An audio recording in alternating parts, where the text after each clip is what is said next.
There are two types of people. There are people that keep everything trimmed and neat. And then there are other people that let it just grow with wild abandon.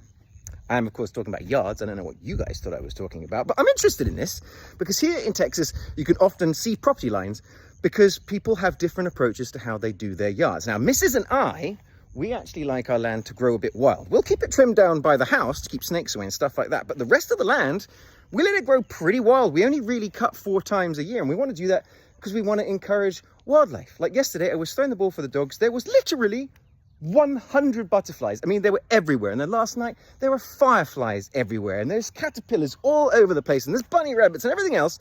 And we're like, yeah, that's cool.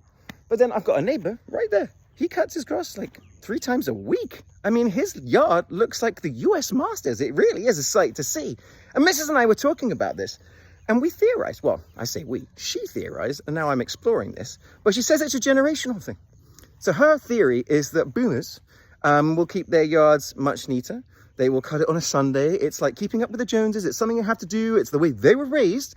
And then my missus being Gen X and I'm an Zennial, Google it.